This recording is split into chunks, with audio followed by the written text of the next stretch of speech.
ชีวิตสู้ពួកម៉ែបងប្អូននេះគឺជាការចិញ្ចឹមមាន់ស្រែនៅក្នុងទ្រុងមាន់នៅជុំវិញដីរបស់ខ្ញុំបាទ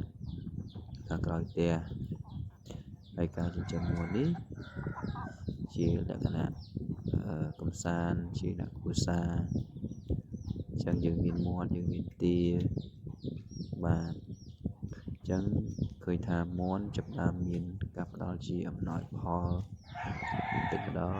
ដងហើយបងប្អូនបាទហើយ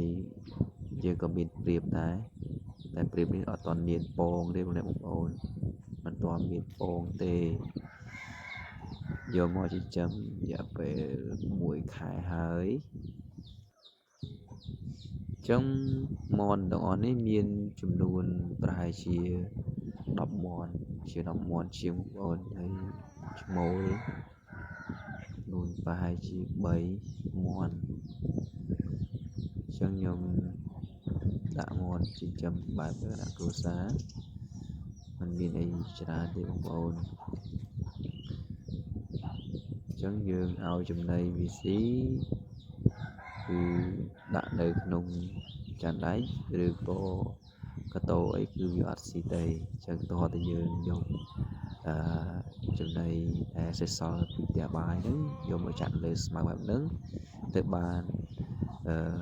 មាន់វាស៊ីហើយការចិញ្ចឹមមាន់នេះគឺរយៈពេលកន្លះខែម្ដងគឺយើងធ្វើការចាក់វ៉ាក់សាំងវាដើម្បីរំលឹក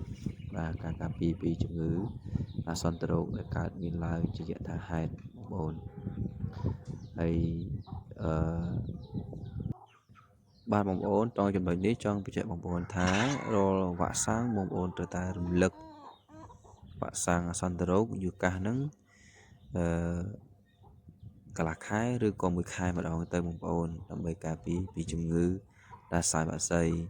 ដូចជាស្ដែងខ្ញុំអញ្ចឹងមាន់ដែលខ្ញុំបានពីសបុកហ្នឹងគឺខ្ញុំតែងតែរំលឹកនៅឆ្នាំជាទៀងទាត់រហូតមកហើយឃើញថាលទ្ធផលគឺពិតជាទៅបានល្អមែនបងប្អូនគឺមាន់មានចំនួនបណ្ណាគឺនៅសល់ទាំងអស់តែម្ដងបាទអត់មានការស្លាប់អីទេហើយដូចជាស្ដែងអញ្ចឹងមាន់មួយសបុកនេះគឺមានចំនួន10កូនដែលមានអាយុកន្លះខែបាទអាយុប្រហែលជាកន្លះខែហើយបងប្អូនគឺខ្ញុំឲ្យវាស៊ីចំណីវានៅទីទូអញ្ចឹងឲ្យស៊ីចំណីកូនមាន់បាទហើយការដាក់ចំណីនេះផងដែរបងប្អូនចង់បញ្ជាក់បងប្អូនថាយើងដាក់ចំណីមាន់រយៈពេល1ថ្ងៃ2ដងបងប្អូនបាទ1ថ្ងៃ2ដងបាទដើម្បីវាស៊ីហើយដូចនេះជាក់ស្ដែងមេមាន់ស្គួយនេះគឺកំពុងតែក្រាបបាទពងមានចំនួន15ពងបងប្អូនបាទគឺមានចំនួនច្រើនហើយប្រហែលជាបងប្អូនឆ្ងល់តែមាន់នេះពងច្រើនដោយសារមានមេផ្សេងទៀតបានមកពងចូលជាមួយគ្នាហើយយើងក៏បានខ្ញុំក៏បានដាក់ឲ្យវាញាស់ចូលជាមួយគ្នាតែម្ដងទៅបងប្អូនបាទហើយមាន់នេះគឺជាមាន់ពូជស្គួយដែលយើងបានយកមកពីបងថ្លៃហើយមាន់នេះគឺចាប់ដើមពងជាលើកដំបូងបងប្អូនបាទពងជាដំបូងទេហើយឯទានេះក៏